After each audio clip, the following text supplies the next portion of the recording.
Hi guys, good to see you all. I hope everyone's feeling really fresh and excited for the presentation. I know it's the very last one. So we're hoping... We stand between lunch and flights. Yeah, but we're going to try and keep it super entertaining for you. I have to say we're about to go down a major rabbit hole and excited. I'm really happy to be Keanu in this graphic here. He's definitely the cooler of the two. And we've got some background music. Oh, there it is. Because what's not to love about cyber fraud? And that's what we're going to be talking about today.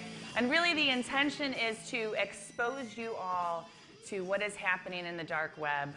Because a lot of you, I'm sure, have never been there. I hope you haven't anyways. I'm looking at you, Nancy. Yeah, well, we're going to let you all know how to get in. You don't want to admit that out loud. So we're going to expose you guys to some probably hopefully new things. And also the intention is really to educate. We want to get the word out, and talk about in a very transparent, open way some of the unsavory things that are going on, in our industry. We spent a lot of time thinking about what we wanted to present at this conference. And we settled on this because it was really about, we didn't want to do the same old thing, right? And talk at you about solutions, and here's what we're doing, and here's the layers, and there's no silver bullet, and like we've all heard that 1,000 times. And we said, let's really show something that you've heard about on TV, you've heard about it in the news. It has implications in our industry, and we'll show you a little bit of that today. But it was really to hopefully just kind of open up people's eyes and let you see something that you normally wouldn't feel comfortable doing on your own, I hope. I certainly had reservations prepping for this presentation. Yeah, we asked Rachel if we could use her computer, and she said, absolutely not. This is a burner laptop that will be chucked in a dumpster on the way to the airport. So, in fact, we were even having trouble getting onto the dark web yesterday. We had to get a bit creative because the firewall here at the hotel was giving us the big no. So. Yep.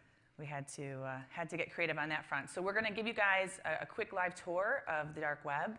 We're going to talk about some of the categories as well as the motivations of fraud, because I think there's some things that are really changing across the globe that are having a major impact in some of the quality issues that we're seeing in the industry today. So we're going to talk a little bit about what's being done, and we're also going to spend some time talking about some of the coalitions that have been forming through the years. And I personally have been part of dozens at this stage of different consortiums and groups. Some of them have been focused on sample quality. Some of them have been focused on different categories or user engagement. But we really want to make sure that we have a good sort of path moving forward. But we're not here to solve cyber fraud. That is not something that any of us in this room can do. And I heard someone yesterday say that the cost of fraud was a couple billion. And actually, I found an article in Forbes in late 2017 that said cyber fraud's going to cost $2 trillion by the end of 2019. So if anyone in this room thinks that they can mitigate this and solve this issue, you are in denial. And you need to get out right now. This is not a problem that we can fix, okay? It is hitting every single industry. It's bringing down major multi-billion-dollar corporations. So we are naive to think that somehow market research is impervious to the issue. Right. Yeah, I mean, Equifax, right? That's the big one we all know and everything. And, I promise you, they didn't get hacked because they weren't running TrueSample, right? They had security in place. It got defeated. Yes. So something that we want to do during the presentation is we've got some questions for you guys. And so I want you guys to pull out your mobile devices and go to kahoot.it. Just in a browser, nothing special. Yeah. No, it's not a trick. Not a trick at all. I mean, we're going to get your credit card number, but other than that. Yeah. Yeah, I was joking with my friends over here. I work at a company called Innovate. And I was joking with Greg Lavin, one of our founders, that I used his credit card to test some things out on the dark web. So that should be interesting to show that later on. But we want to ask you guys some questions and really have a very open dialogue. So I know we're the last session. You're probably hungry, maybe a little hungover from last night. I don't know. I see some pretty fresh-looking faces. I'm hoping we're all still feeling good. But definitely want you guys to be interacting. And we're going to flip now and give you the PIN code that you're probably all wondering what you're supposed to put in there. Go ahead, it's on the screen. That's going to get you into the game, so to speak.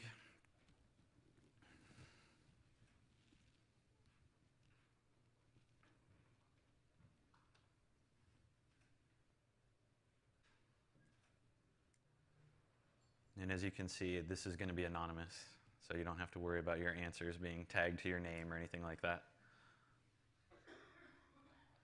I do like Power Cheetah, though.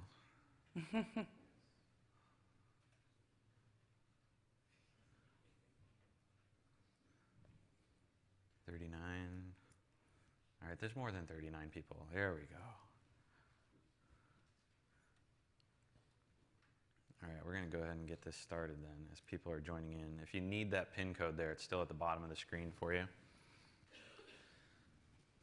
So first one up, have you ever visited the dark web? And we should note that with the Kahoot program, we can only have 4 responses. So you might see in some of these questions that they're not as extensive as a good market researcher should have. Know that we were limited. Don't judge. And there's no right or wrong answer on any of these either. This is more just to kind of gauge the room, see where everybody's at, get real feedback without having to ask individuals necessarily to, be put on the spot and those types of things. There we go. 6 people, yes. 39, no. 4 probably. And 11, I'm not sure. Okay. Next question. How do you get to the dark web? Options, no such thing. It doesn't actually exist. Using Chrome and URLs ending in .caret. Via special browser and URLs ending in .onion. Second star to the right and straight on till morning. I'm going with Peter Pan myself. Right.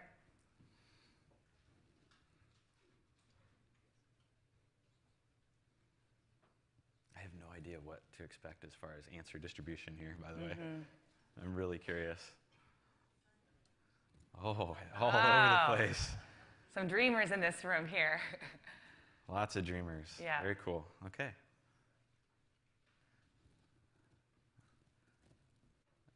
What is the dark web? Options include internet areas only accessible by means of special software, internet areas not discoverable by standard search engines, and spider webs made from dark silk.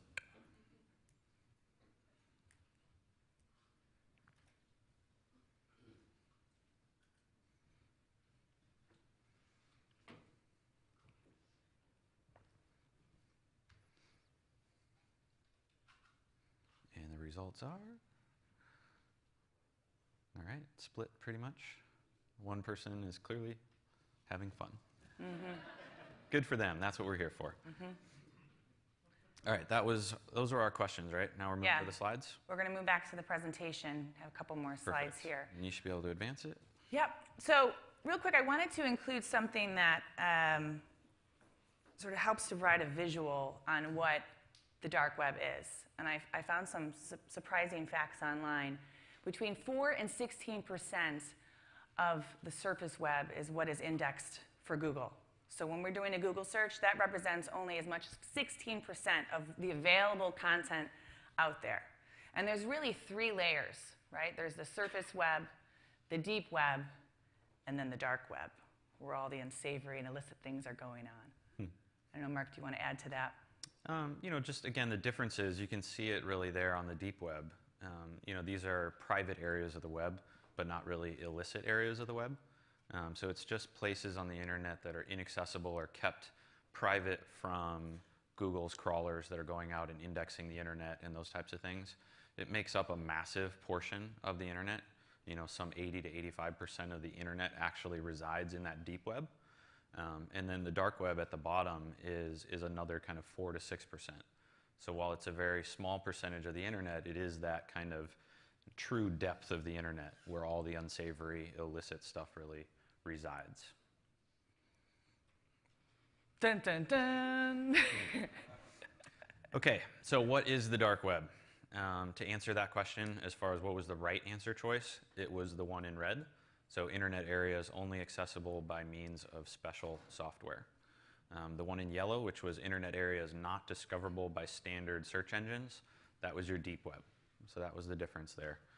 Slight nuance, but fairly important. How do you access the dark web? The correct answer was actually with the special software and browser software and URLs ending in .onion. We'll show you about that and what that's all about. And then, have you ever been to the dark web? Anybody that said probably, I think you probably have not. And you'll see why in terms of the number of steps that you have to actually take to get to the dark web. Can we switch over to my laptop? Thank you. So first off, we're going to look at this thing called the Tor browser. Anybody, just maybe a quick raise of hands even, familiarity with the Tor browser and what it is? Got a few hands? Okay. Maybe 10% of the room. So the Tor browser is just a regular browser, just like Google Chrome, Safari, etc. It runs on the back of Mozilla Firefox, but it is a special browser specifically designed to help the user remain anonymous. It does that by essentially masking its internet traffic amongst its user base. So your traffic, as you're accessing, is bounced all around all the different users of this Tor browser, which is then the Tor network. And that's a method of anonymizing yourself to remain kind of hidden from people that may be trying to track you and those types of things. So if you notice the little logo there is an onion, that corresponds to those .onion URLs that I was mentioning as far as how you actually get onto the dark web. So if you have never installed a Tor browser on your computer and gone to a URL that ended in .onion instead of .com, you have never been to the dark web. So if anybody in the probably category, if that clears it up for you, hopefully it does. The other piece of it is in recent months, the dark web has received a lot of attention. You've probably seen it in the news with various marketplaces, Silk Road, Dream Market, different places that have been shut down. And their founders have been arrested and prosecuted and all those types of things. And so there's a belief now that even a Tor network browser by itself is insufficient to protect you when you're out on the dark web. General thought is that simply browsing the dark web is okay, depending on what you browse. There are things that you can view on the dark web that just viewing are considered illegal. We're not going to do those today. Hopefully mostly, not. Right, hopefully not, unless we have an inadvertent click. But for the most part, purchasing things is where you really get triggered. And so there's a lot of warnings that pop up and different things when you're in the Tor browser now, even about that you may be tracked and what you need to do. So if you look at the top there of the screen, there's actually, I never knew this until we expanded the screen this morning, maximizing the Tor browser can cause the monitor size to be detected. And as a result, you can be tracked through fingerprinting and those types of things. And so the Tor browser itself is giving us a warning that in our current setup, we may be exposing ourselves to being tracked. So I just found that interesting. But so the best practice then for accessing the dark web is to take an additional step of installing and using a VPN or a virtual private network when you're accessing the internet. It's just an extra method of hiding where you're actually originating from and generating an IP address that is different than from where you're actually from. And so we thought it'd be fun for people to see that as well, because again, we do a lot of things around geolocation and IP and all of that in our industry. And so this is a simple little VPN that I installed on this machine, and you can see at the click of a button, I have the option to generate an IP anywhere in the US, Canada, UK, Netherlands, Switzerland, France, Hong Kong. Let's go to Hong Kong, why not, right? And then we'll go ahead and hit connect here. Give it just a second.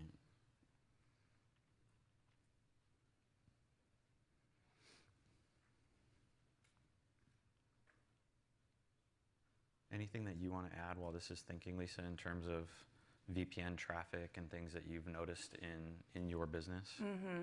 Yeah, I think from our perspective, we've always tried to add lots and lots of layers. But there's no, like we said earlier, there's no silver bullet. What we're finding, and I would say 2017 was probably the worst year I've seen for cyber fraud attempts in the market research space. I don't know if others in the audience agree. And I've been building panels since the early 2000s, so I think I've got a kind of good context to look from. But it's been a pretty tough year in terms of folks able to really thwart the different mechanisms that various panel companies, sample suppliers are employing.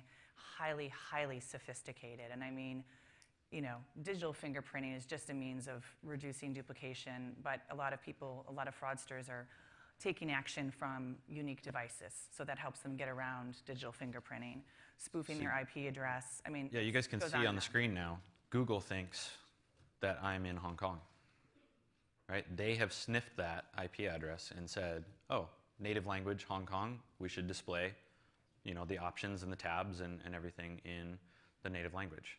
And so it was, again, as simple as that click of a button. And that's what the fraudsters and different things can do and how easy it is for them. So those are your key steps: Tor browser, VPN, and .onion URLs. Right? That's how you get to the dark web. So what you're looking at now is think of this as the Google of the dark web. Right? So there's not a lot of organizational infrastructure to the dark web. It's not pretty. It's not optimized. It goes down constantly. So when you try to access it on any given moment, you may or may not be able to, type of thing. But there are some of these sites like this that have popped up now to help less sophisticated folks like ourselves actually navigate the dark web and have the opportunity to kind of go through here and see what's going on.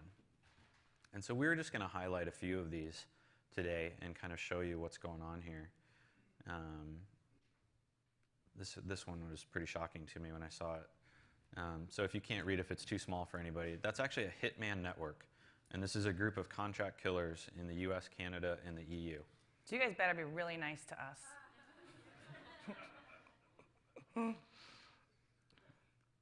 Some of these other areas, so the hidden wiki.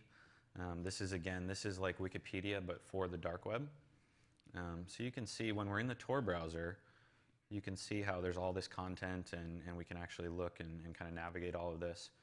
If I flip back over to Chrome real quick and try to put in that same URL, notice the .onion in that URL there, and hit go, you're going to notice that it essentially can't be reached.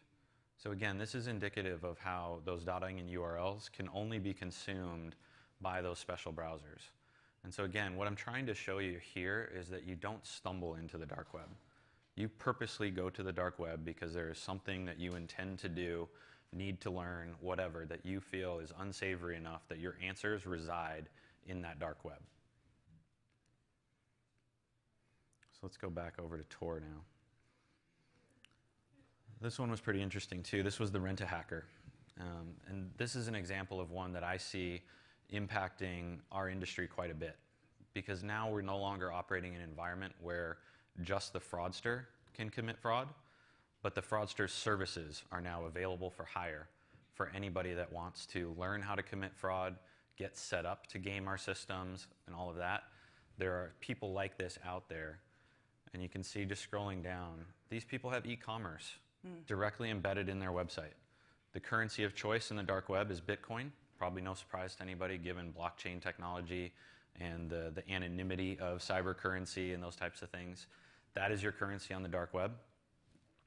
But this guy markets himself, right? What does he say here? What I'll do anything for money. I'm not a, you may read that word yourself. If you want me to destroy some business or a person's life, I'll do it. Some examples: simply hacking something technically, causing a lot of technical trouble on websites' networks to disrupt their service with DDoS and other methods, economic espionage, getting private information from someone, ruining your opponent's business or private persons you don't like. I can ruin them financially and or get them arrested, whatever you like. Right? This is not fake. We didn't make this site. This is available to anybody that takes those 3 steps of a special browser, a VPN, and has the URLs and knows where to go. Anybody can access this. And this is the types of things that, again, are permeating into our industry now and what we're exposed to from a fraud perspective. This goes so much deeper than link manipulation and, oh, somebody's trying to do duplicate devices and these things. Those things are true, but it just goes so much deeper than that. And these are the types of things that create that $2 trillion problem globally that we face. Mm-hmm. And someone said yesterday in the audience that, data quality is sort of a binary issue. It's good, it's bad. Yes, no. I disagree, actually. I think it exists on a spectrum, right? On one end, you have natural duplication because, let's be honest, the nature of our industry requires us to blend samples. You can't finish a 1% incidence study that's 40 minutes in length using one singular panel. Anyone in this audience that tries to pretend that that's the case is being disingenuous. I'm just being real open and transparent here, people. But it's one of those things where it exists on a spectrum. In the middle, you might have people that are considered poor quality, not because they're malicious or fraudulent in the way that they're acting, but they're hyper-aware. They're hyper-satisfied. They're very top 2 box. We don't want them in our final data set, but they exist on that spectrum. And then on the very far end are these egregious, very malicious respondents that are really causing havoc. And they're targeting high incentive studies. So I heard earlier, the previous session, we want to offer high incentives for ITDMs because they require that. The fraudsters love that, and they target those studies. So you could have 2 studies side by side on a panel dashboard. One's offering 50 cents incentive, and it comes out completely clean. The one next to it could be offering $5, $10 incentive, and it's riddled with fraud, and you're scrubbing 50% of your IDs. So it's nebulous, it's innocuous, it's hard to identify, and it exists on that spectrum, and that's why it can be really difficult. And every client I find and every supplier defines quality differently and has different strategies. And that's something that we can continue to dialogue about, but just wanted to point that out. Yeah, absolutely. And again, things that permeate and impact our industry, right? U.S. fake IDs, driver's license. Pick your state. You can see your Bitcoin. They even make it easy for you. They convert U.S. dollars into Bitcoins for you. So make it simple, right? They even get the basic principles of buying and selling on the dark web. Pick your state, plug in your quantity, buy now, right? Credit cards. Anybody in the room? Quick raise of hands. Anybody ever had credit card fraud? I have. I just had it recently. I had like 30 auto pay things to update. It was horrible, right? It's because of this, right? It's not necessarily just you swiped it and some nefarious worker at the store where you bought something swiped it. It goes well beyond that, right? Right. I mean, one thing we used to say back in the day was, okay, we collect PII and we verified that with third-party databases. But that doesn't matter because all of our PII is for sale on the dark web. These are real people, real names, real addresses that correspond with those names. And fraudsters are getting that information. They're using it in these panel registrations or survey opportunities. And so when they're checked through an API third-party database, they're valid. Yep. We are the credit card Powell Hackers group. We got more accounts than we can ever sell from old hacks and phishing. We also get huge new lists every day, so get them while supplies last and prices are cheap. All lists are totally random. Some PayPals or credit cards will have 0 balance. Some will have 5,000 or more. We don't have time to check them all before we sell them. Buyer beware, right? But that's the reality of it, right? These are out there, they're available, and people buy them in bulk, and then these are the little $1, $2, $3 fraud transactions that you see on your card. A lot of people see those. Those are the test transactions. They do a small transaction first to make sure the card works, has balance available, and then they go for the big transactions. They try to do it on the weekends at odd hours, right? They're trying to game the credit cards and all the different algorithms and things that they have running. Because again, it's all about circumventing the safety measures that we've put in place. And that's what these people spend their entire day and time focused around that. You've got weapons as well, right? I mean, the reality of it is this stuff is out there, new and unused, unregistered, right? Ammo can only be purchased if you also buy the gun, right? It's sad, but we know we have a problem in our country at a minimum around it. And it's not just about legislation when you look at the entire black market and the fact that we're sitting here at a professional conference, and if I actually had Bitcoin and was willing to do something illegal, I could purchase a gun right now, right? And I'm not trying to get political in any way. I'm just trying to point out the breadth of these problems and how much illegal and illicit activity is available to anybody that wants to do it. Let's come back here, look at a few of these. You got financial services. You've got drugs. Yes, drugs is one of the biggest things that is notoriously purchased on the dark web, both buying and selling. Physical goods, you've got a lot of your guns and different things. Digital goods with the credit cards. A lot of porn, absolutely. We are not going there today. Gambling is coming, various services. Some of these, again, are the search engines and different things. Email messaging, hosting, hacking, books, more porn, forums. Okay, guys, this is the biggest one. This is where people are trading secrets around fraud, around how to defeat our surveys, right? It's not the forums on Reddit and different things that you need to worry about, right? Those are the ones that everybody has kind of referenced when they're like, oh, we monitor the forums and we see people sharing information about screeners and this and that. That's so benign. The real conversations are the ones happening here. These are the ones that are figuring out how to defeat the security mechanisms, how to create those multiple accounts, how to automate things, and how to really generate incentives in large volumes and different things. And you can see just the breadth of the different forums available to you here for these people to interact with and all of those types of things. And I think one thing to point out too, I often liken it to a game of cat and mouse, except it's really a chameleon that we're chasing. And so even as a panel company adding dozens and dozens of layers, you have to constantly iterate and change the dynamics, things that you're doing. You can't have a static solution because the fraudsters are changing their strategies. And the other challenge, Mark, that we have too as an industry is that, we have an insatiable need for respondents, right? And the universe we've talked about is challenged. We haven't really changed the way that we engage respondents. And as a panel person, right, I can control what happens before the survey, and I can control what happens after the survey. And we do that. We offer incentives for the DQs, those damn DQs. We try to do fun promotions and contests. And I know other panel companies are doing the same thing. But until we can make some big moves, some big changes, it's a really challenging dynamic to operate in. And on top of that, the fraudsters are really studying what we're doing.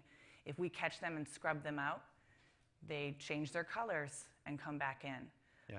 And most of us have open registration, right? Because we have different recruitment methodologies. We're working with SEO, we're working with Facebook, we're working with affiliate marketers and publishers, and we're required by that sort of methodology to keep an open front door, but with some protections in place. Right. Because those sort of days of an invite-only panel where a person is vetted for days and days and days before I even introduce them to my client, they don't exist.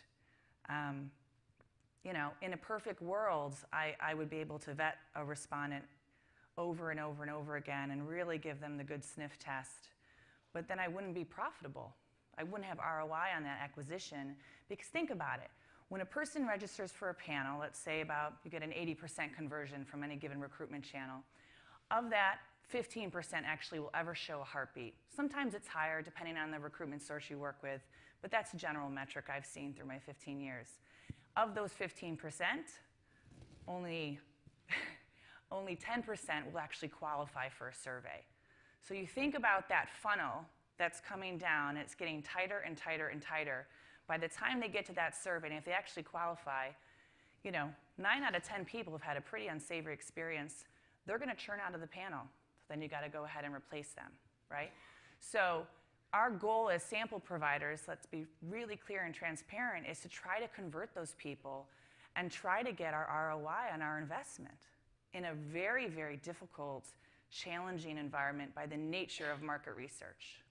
Yeah, and so, I think if nothing else, too, we want to make sure that, you take away from today that we're scratching the surface of the true root cause of fraud, right? It is much deeper, much bigger, much more expansive than I think we've admitted as an industry. And that's what we wanted to show today. And we could go on with this tour for hours, right? But we obviously want to get everybody out of here. Mm-hmm. But let's take a quick pause and just open it to the floor, to the room, in terms of any questions about what you've seen on the dark web here, about how to access it, all of that. I am not a dark web expert. I had to learn a lot of this in preparation for this presentation. I knew some of it from my previous role at TrueSample, and we had folks on staff that we were having spend work time taking hacking courses to learn what the fraudsters were doing with these things, and some of this came from that as well. But I'd love to just kind of any questions that we might be able to answer for people. There's one over here. Why have fraudsters targeted the market research industry as an opportunity today? Is it just because they could wreak havoc on it, just for the heck of it? Is it Yeah. incentives? Is it do they want to alter outcomes? Yeah, it's a great question. Yeah, so a lot of the hackers, chaos is a huge motivator, right? Just disruption, for sure. There is an economic incentive component to it, provided that they can figure out how to automate enough of it to aggregate enough incentives and those types of things. And they're creating that scale Yes. that's needed. Yeah, and we're going to show a little bit of that too. And then there are some other motivators of fraud that are a little bit newer in their in kind of permutations that we'll talk a little bit about as well, coming up around more about economic desperation. And we've got a couple of very recent examples in the news that kind of point to that, and even some stories that were shared this morning with me at breakfast about people saying, yeah, we got a write-in from a panelist that was exactly that, basically. So why don't we toggle back to the presentation. Thanks for the tour, Mark. And we've got a question, actually. Do we want to maybe skip ahead to save some time since we're running short on time? Sure. All right. What was our question? I don't know. Oh, how did the dark web live up to your expectations? Right. We can do it real quick. Okay, Takes 30 let's seconds. do it real fast. Yeah.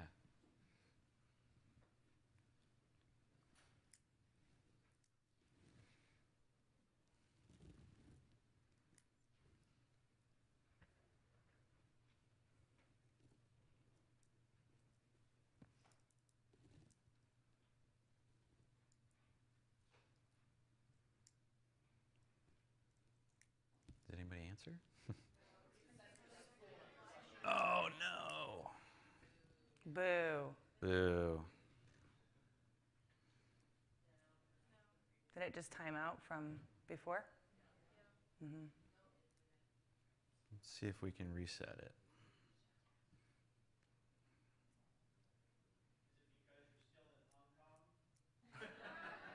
I shouldn't be anymore. I turned it off. Should be back in the U.S. Yeah, we're talking too much. Timed right out. Give me a second. I'll get back to the question for everybody. Cool. Cool.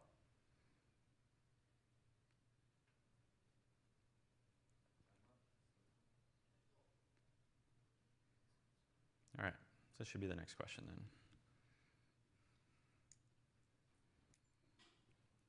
And There we go. Back. To Hong Kong and back in 30 seconds. Guess that's what happens when you have a telephone booth to travel, right? Mm-hmm. I like it. That was a nice movie reference. Thank you. Been saving that one, actually. All right, 3 more seconds.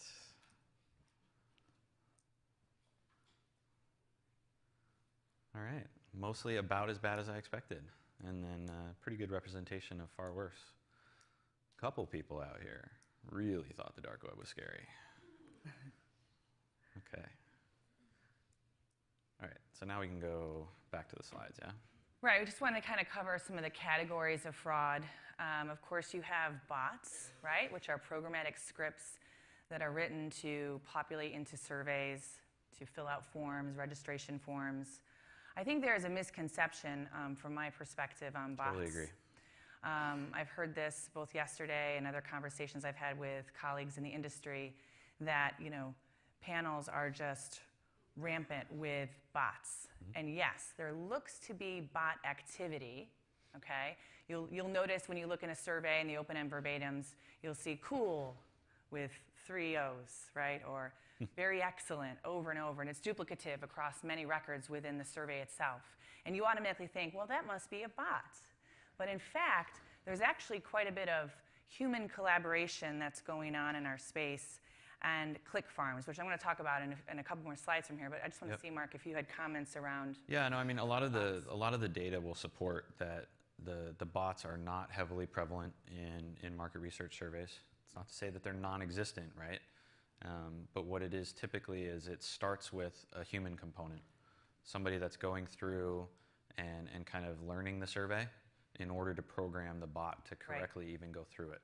So again, it's starting with that genesis of a human that is committing the fraud at the beginning. It's not just a random bot running around finding your survey and those types of things. It's far more purposeful than that in market research.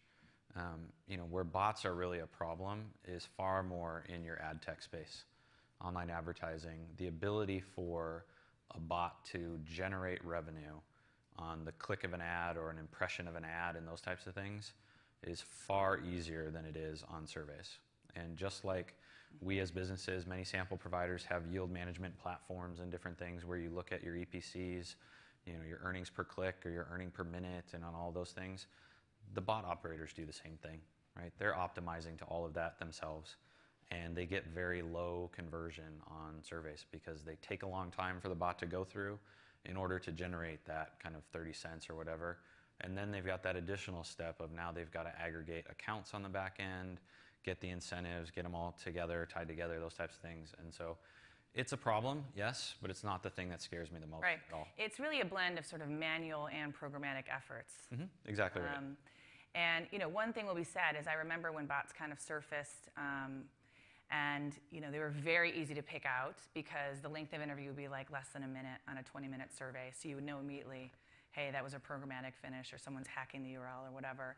Whereas now, programmatic scripts that are being utilized are designed to take and act, take the survey like a human. So they're completing the survey in the same amount of time that a real living person takes the survey. Bots have really advanced over the years. I mean, Siri is a bot. She can tell you what the weather is, how long it's going to take you to get to the airport today. So just keep that in mind. Another category would be the lone wolf hacker. I think this guy definitely exists. We saw his website. Yeah, we saw his website. I don't think he is the primary sort of concentration of fraudulent activity that we see. I do think it's more coordinated human collaboration and click farms that are happening. I will say, though, that it's not just in China and India and Venezuela that we're seeing fraud. A lot of it comes right here on U.S. soil. And this guy, I found this graphic. I thought it was funny. I mean, he could be a guy in his mother's basement, that's studying all sorts of different clever ways and methods to thwart the mechanisms for quality mitigation that we have, or fraud mitigation that we have. But this individual spoofs location. He spoofs IP address, like Mark showed you. They often have diverse browser configurations. So that's another area. I've reached out to third-party digital fingerprinting to sort of say, are you seeing anything else on your side via API that is pulling up, some sort of patentistic behavior? And often browser configurations are completely unique and different record over record. And so using survey forms and belonging to multiple panels. And so really fraud ebbs and flows. It travels like the weather. On the way here, I got delayed because of a storm in Chicago, and it was, that storm took a day and a half to get to where I'm from. But that's how it works. And so there's always this notion when, our clients run into a quality issue that, well, that vendor is bad. I'm not going to work with that vendor anymore, and then I'll be okay. That is a very foolish notion to have, because that fraudster is going to move from one vendor to the next. And, some of us do different things to mitigate fraudulent activity, but again, it's bigger than we are. So we have to be real and transparent, and I think the only way to sort of solve this is really to have a very collaborative, open discussion about what's out there, what the risks are, what we can be doing on our side as sample suppliers, and what our clients can be doing on their end within the survey design, because sometimes they get more behavioral data than we would ever dream of, right? Going back to that idea of trying to convert new acquisitions and get our ROI. That is just the reality that you work in when you work in the sample space. I would love it if I had only panelists that have been with me for 30 days so I could give them a really good evaluation. But that is not the reality that we live in. Anything else to add there, Mark? Yeah, no, it got me thinking. The panel before us, and somebody in the audience asked the question about, what they saw as their responsibility, to contribute to the solution. Mm-hmm. I don't know. It was a very nebulous answer that I feel like came back from the panel, and not to, call anybody out or anything like that, but part of the solution to me really does involve a different attitude about the fact that we can't combat fraud purely at the front door, right? We still have to have mechanisms throughout the house, so to speak. Mm-hmm. And that means involving the people, because we lose sight of it as sample providers. Once it goes into the house, gets through that front door, we don't know anymore. It doesn't mean we don't care. It's just that we've lost the ability to now see that data. And if the person that has the ability to see inside the house isn't understanding their role in contributing to the solution, it's going to be really difficult for us to ever combat the full breadth of what we're dealing with. And so, I'm a big believer. I've spent a decade in this industry working on data quality and building a business around it, serving many of you in this audience. And I can tell you firsthand, there's an incredible limit to what a third party can do. And that you have to blend it all together and give more information to your partners, to your third-party data quality providers, so that they can truly help you. It has to be that attitude, otherwise it's just impossible. Mm-hmm. And I think having really great time management. Often as a sample supplier, we're given a moment's notice to go live. And that's just where we sit in the overall research ecosystem. But I think getting involved earlier, having those conversations, being more collaborative and consultative, from my perspective, I would love that, but I don't think that's often the case. So maybe just sort of changing the narrative. We were kind of commenting to each other in the back, because I think there was a comment on the panel about time pressure and 12 weeks, kind of start to finish with everything. And that sounds like a dream. I don't know that world. Yeah, I mean, it is the reality of a lot of this is, we find out about a project for the first time and are expected to be in field a couple of hours later, if not an hour, mm-hmm. right? And so, the differences between what feels like a short amount of time, depending on where you sit in the ecosystem, is really, really important to remember. How does that impact these things around fraud and the amount of time that we have to vet and to verify and do different things like that? Mm-hmm. Because everything is relative, right, in terms of what feels like a quick amount of time. And we can only do so much with so little time. Right. You're kind of in a constant state of reaction. So another area, and I just want to check, how are we doing for time? I know we're kind of running a bit over, but there's a few more slides we wanted to cover. Oh, okay. You said we could go long. Yeah. What's that all about? Okay. So another kind of example of fraudulent activity would be sort of this idea of human collaboration. And those are just sort of click farms. I wanted to include a video here. This came from an article from TechCrunch in late 2017. There was one in China, one in Thailand as well, where over 10,000 mobile phones were seized, 350,000 SIM cards, all designed to sort of take action and create likes. This is not an electronics store. No. This was a click farm that was set up by a fraudulent group of very sophisticated individuals. So this is happening, guys, and it's pretty frightening. I think the big takeaway there for folks in the room too, it was mobile, guys. Mobile's not a silver magic bullet either. Mm-hmm. Hate to say it, because it can happen on any of these devices. The fraudsters know how to leverage these devices. The browsers, in fact, on mobile devices have gotten more similar to their desktop counterparts, not less similar. And while that has benefits to us from things like fingerprinting and everything, because the mobile devices are now more fingerprintable, it also means, though, that they're more likely to be susceptible to use in fraud as well. Mm-hmm.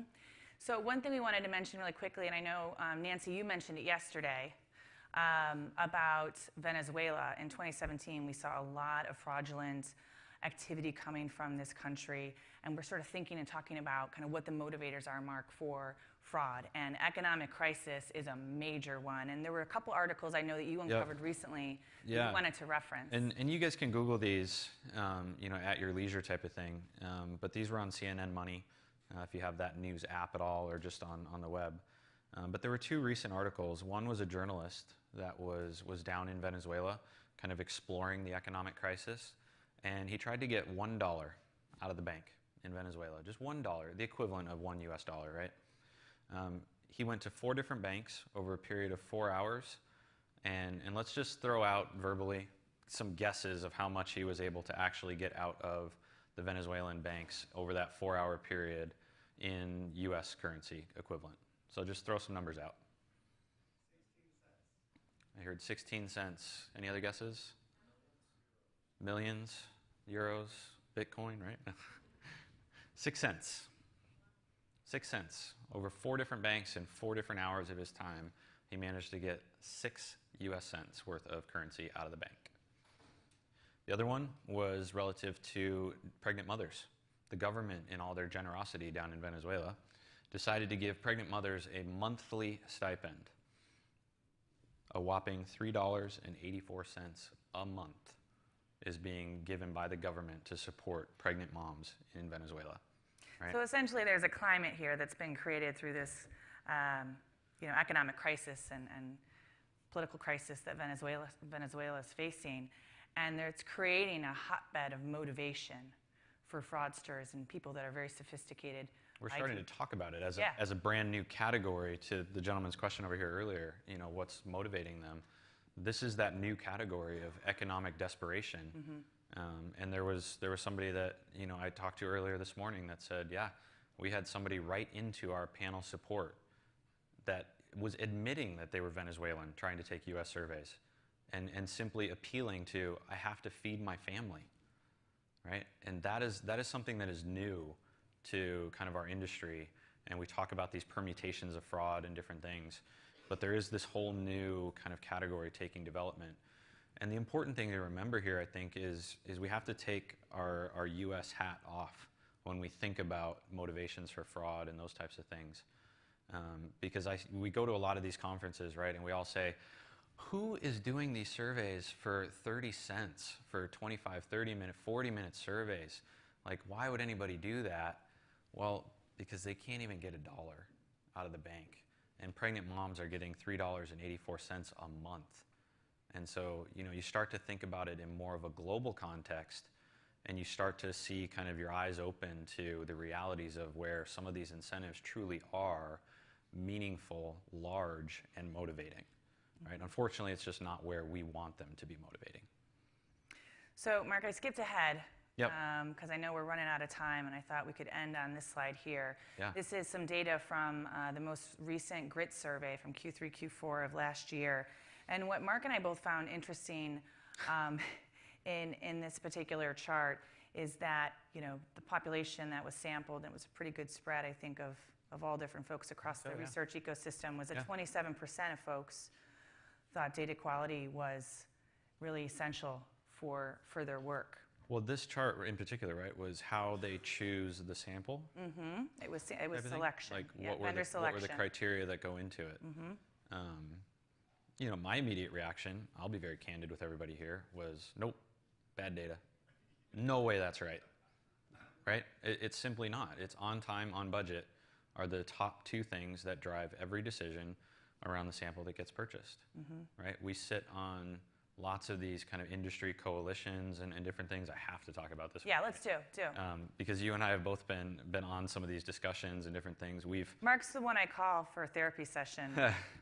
Well, and we've personally even tried to put some together with the Data Quality Genome Project and different things, but there's a reason that people participate in these, right? And we had a Kahoot, but we'll just kind of skip that.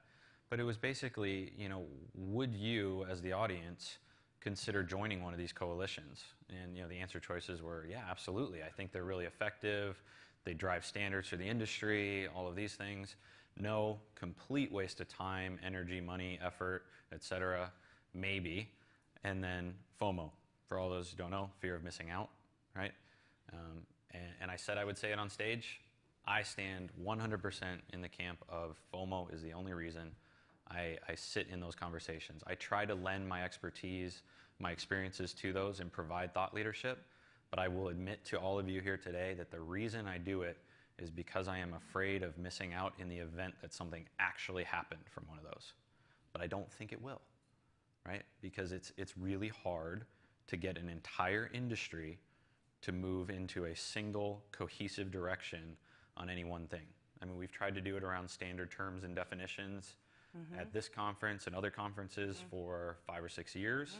I don't think it's ever published, those types of things. And so I think a lot of people are just placing a hedge bet with some of their time to participate in those things. I think that's a shame. I think some of these coalitions, are very ambitious, and maybe they would be more effective. And I like kind of what Patrick mentioned yesterday about, just focusing on the sampling industry and getting them to have a universal language, versus trying to get everybody across the ecosystem on board with a particular set of We didn't pull it up, standards. but the dark web has a published glossary of terms, believe it or not. So the dark web has even gotten together enough to publish terms and definitions and those types of things. Right. And so it's kind of, again, that example of, and I don't have the answer here for this one, right? But I want to pose the question to the audience. Why haven't we figured it out yet, right? So take that back to your businesses and to your colleagues and different things. And if you do one thing coming out of our presentation today, it's hopefully that you ask yourselves, why haven't we done more as an industry? What's preventing us? And it can't just be the end clients aren't making their surveys short enough, or they're not mobile friendly, right? Those aren't the answers either, right? Why haven't we done what we need to do as an industry? Because I've said to a lot of people at the conference, my provocative thought for 2018 is, in 10 years' time, will the human respondent even be a component of our data collection process? Or will we simply move in a direction around advances in AI, machine algorithms, machine learning, probabilistic exercises like Monte Carlo scenarios that actually not only eliminate the human respondent from the data collection, but give you more accurate and more realistic outcomes for your insights that you generate, right? And I'm happy, and I hope I'm wrong, right? But I want to provoke people to think. And so that's my kind of big thought for 2018 that I'm jumping on a soapbox about. Okay, so I guess we're all set. We ran a little over. Thanks for your patience. I know you're all edging to get out of here. Thanks again, guys.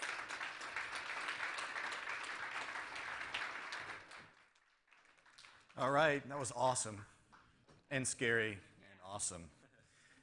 Best sample con ever. I think we can basically say that. This is the final thing you're going to hear from anyone on stage. And I've got to say, we were worried last year when Mindy stood up here and said we're going to leave New Orleans and was it going to work in Austin. And yeah, we had a little bit of trouble with the location, not our fault, but we're able to make it work here. And I've got to say congratulations to all of you for making this happen and make it work really, really well. And special congratulations to Rachel and her team who have went really beyond the pale to make this happen. I've got something for you, Rachel, first. Yes, yes. I've got prizes. Jack's inspired us, so we got prizes everywhere. This is... More luggage. You should pull that out. This is from the board for you. Okay. All right? But thank you for... You have no idea how much work this fine lady does to make this all happen, so thank you very much. I was particularly inspired by Mr. Ted Waz. He's still in the room, or is he? He left. Good. I can talk about him now. I was particularly inspired because almost in every conversation he had, he tried to remind all of us that our biggest threat is not any other company in this room. And that, yeah, we are going to compete, we're going to win and lose projects and clients and things, but the real threat is outside this room, and it has nothing to do with other companies that aren't present here. It's things outside our industry. And I was reminded of a story of the New York Stock Exchange. And I don't know if you remember, there were actually two exchanges, the New York and the American Stock Exchange, and they fought over every single public offering for 100 years. And it was a brutal battle down on Wall Street between these two big exchanges. And then the internet happened, and within 10 years, almost all their liquidity left to the electronic exchanges, NASDAQ, all the ECNs, and the rest. And they had to merge, and now they represent a minority of all exchange traffic and equities in the US. And so that was an external technology threat, not a did they add a new feature set or win a new client or take another company public. And that's a big kind of lesson for us, I think, in the room, that we can get a little bit caught up in the ins and outs of who's doing what in this room and not what's happening everywhere else. That's my little soapbox for closing us down. And I'm going to go through a bunch of thank yous because everyone who's getting thanked really, really deserves it. All right? So first I want to thank the founding members of SampleCon. I was really embarrassed the first morning because people kept saying, Patrick, you're the founder. And I was like, I feel really, really embarrassed and weird about this. And it took me a while to figure out why, because we accidentally founded what happened here. Because the first SampleCon was literally a user conference for Fulcrum, not a conference about Sample and where it's going. And what we realized in that first SampleCon is what was special, what was powerful and meaningful, had nothing to do with Lucid, and had everything to do with the people in the room. And so we went through this process of how do we make this actual conference an industry thing, an industry association, and really representative of not Lucid, but everyone else. And so we've gone through this process of really removing me and Lucid and everyone else who's been a part of that from the process. So I really want to go through quickly and I'll give huge shout outs to the people who said yes first. I'll start with Bonnie Breslauer. Please stand up, Bonnie. If you don't know, we almost always call her the Queen Bee of Sample, but Bonnie said yes early on and really invested a lot of time and energy to make this happen. I don't know if Andy Ellis is in the room, but people think that it was me actually helping put up all the work on SampleCon, but it was really Andy Ellis who drove content and sales and really making it work. So if you ever get a chance, don't call me that person, call Andy Ellis. He put it more, and he's more passionate about this than you can possibly imagine. We got Jacqueline, right? Stand up. And I got something for you. Come on. All right. Jacqueline said that she was being kicked off the board. That's not entirely accurate. And so we wanted to give you something because we love you, honestly. And I think you recognize, if you see you on stage. I'm coming to be her arms. Oh, be the arms. I'm gonna pass this like this. And you can act like it's the Emmy or the Oscar. You've seen the real joy and energy you bring and like the radical candor about yourself. And it really helps me personally get over myself and realize I'm just a human being with a bunch of stuff going on. And so thank you for doing that. And we're going to miss you in the board, but I know you're not actually going that far.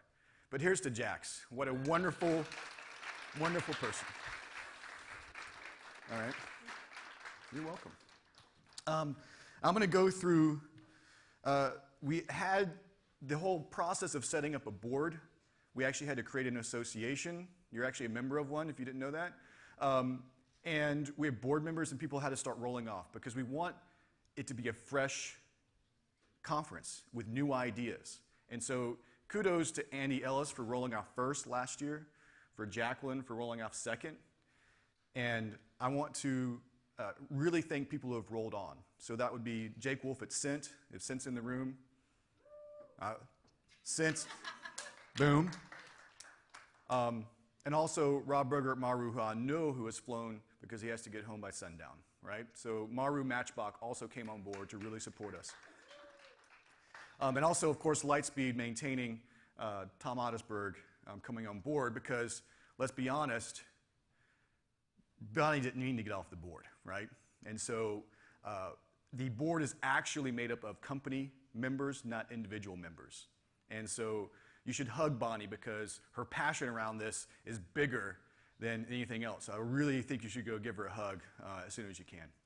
The reason I bring this up, what I'm trying to get to, and I'm really having a hard time saying, is that I also will be rolling off the board.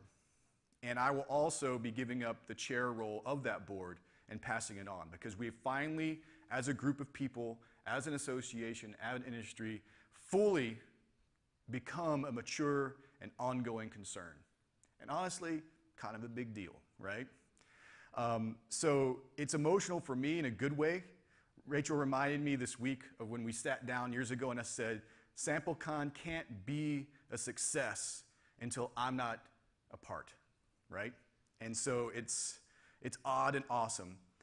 But I also want to call out Seema, who is the chair of SampleCon, as soon as I finish talking, literally. So come up, come up.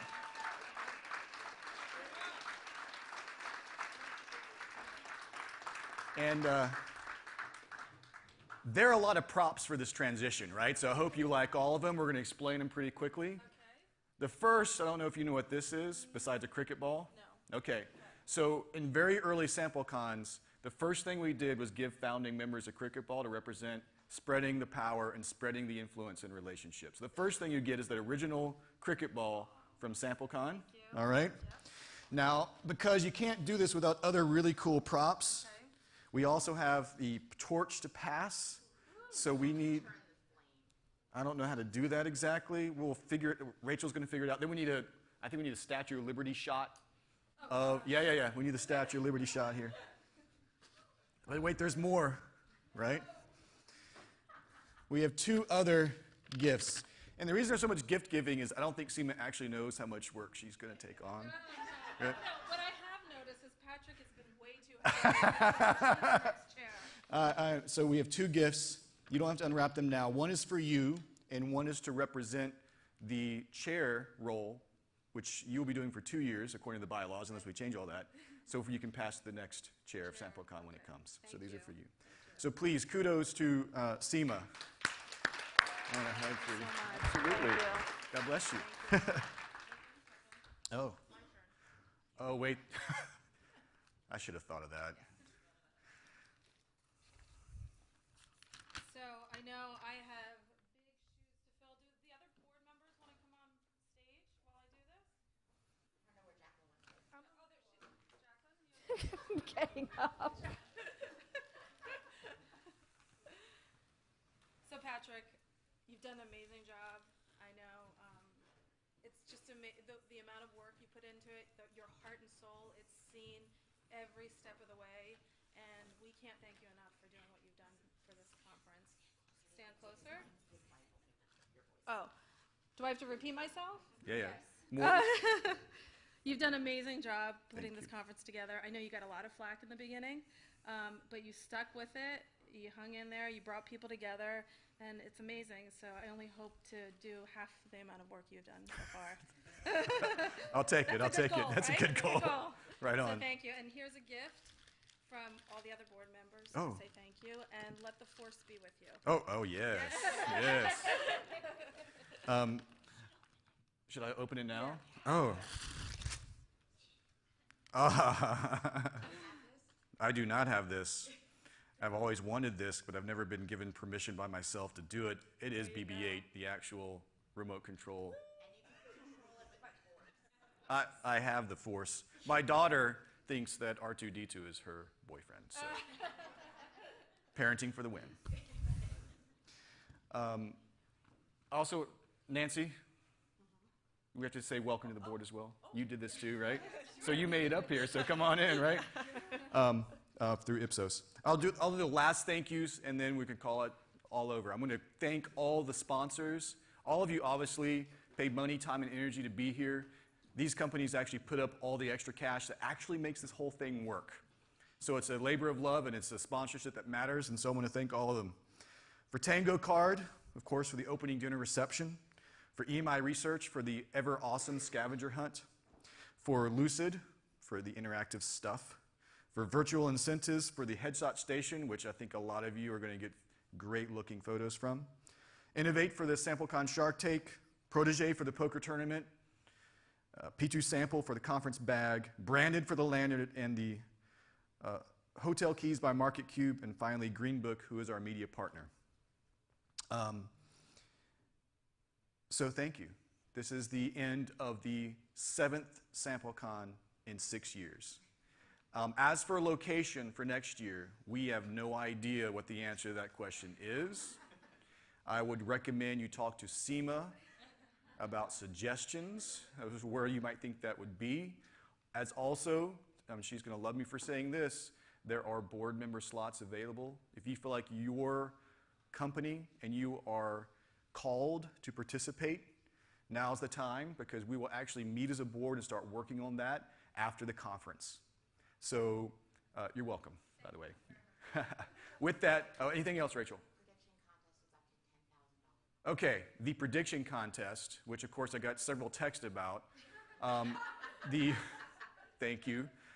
The amount is to $10,500. And who are the sponsors of it? Ted, Lucid, Paradigm, Soapbox, and Cent. All right, so real money in 2 or 3 years. We could stand up here in 2 years. So honestly, you got to be here in 2 years to win all the cash. I think you have to be here. And you have to get your. How do I get my prediction in? Take a piece of paper, write down your prediction, and bring it over to Nicole, and it will be put in a safety deposit box. Yeah, it's going to be put in and sealed. We'll release the video of that being done. There will be video proof of a safety. And write your. That would be good too. Your name. All right. Anything else from anyone before we close all this awesomeness? Best SampleCon ever. Congratulations, everyone.